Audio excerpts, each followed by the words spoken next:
Prosecutors with the Department of Justice that are, of course, about to try Donald Trump in the trial in front of Judge Tanya Chutkan, the one that alleges the attempts to defraud the government, obstructing an act of Congress, and so on and so forth.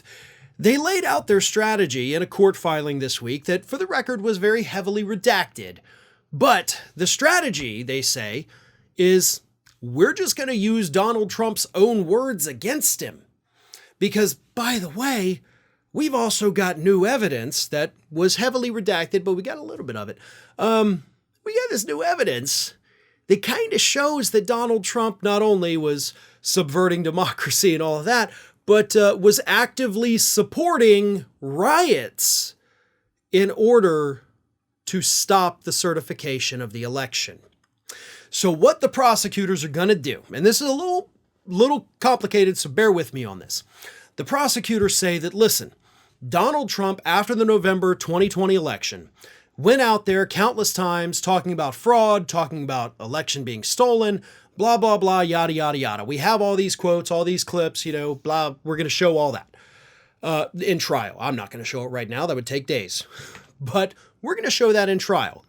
And then we're going to connect the dots to these other series of events. Specifically, as they lay out in this new motion, we've got, was it a text message or an email? Well, let me just read this. This is from NBC News, so I don't get anything wrong here. Smith's office refers to an incident involving an unidentified Trump campaign employee who allegedly tried to obstruct the 2020 vote count in the battleground state of Michigan, which Trump won in 2016 after the tally began to swing Joe Biden's way.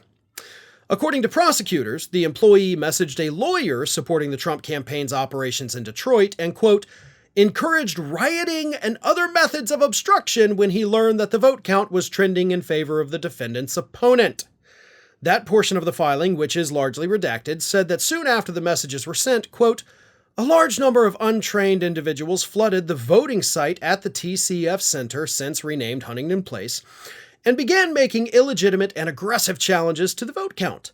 Thereafter, Trump made repeated false claims regarding election activities at the TCF Center, when in truth his agent was seeking to cause a riot to disrupt the count. Now, here's the thing that the filing doesn't necessarily say, because this is the kind of thing that you bring up with evidence in court. You don't have to put it in the filing.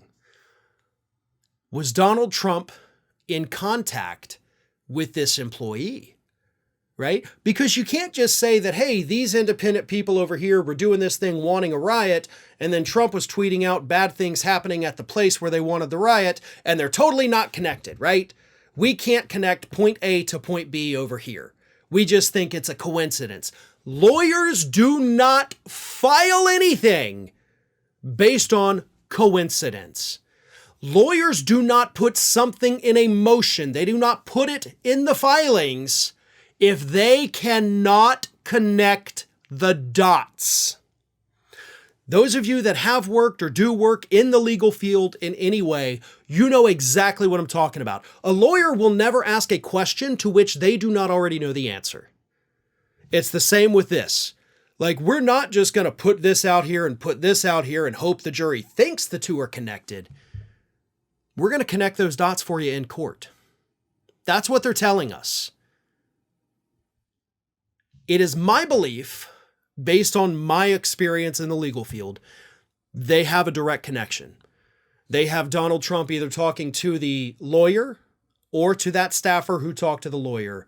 There has got to be a direct link. Otherwise, they would not have put it in there. So buckle up. This trial starts in March, and it's going to be fun.